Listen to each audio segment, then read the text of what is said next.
بهرنیو چارو وزارت وایي د ترهګرو پر وړاندې د پاکستان وروستي اقدامات ستایو. بهرنیو چارو وزارت د پاکستان له لوري د طالبانو حقاني شبکې پر یو شمېر رهبرانو لګول شوي بندیزونه یو مهم پرمختګ بللی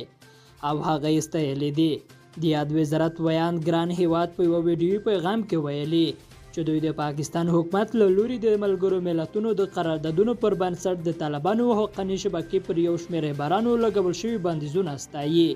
او دا چاره له ترهګرۍ سره د مبارزې په برخه کې یو مهم ګام بولي.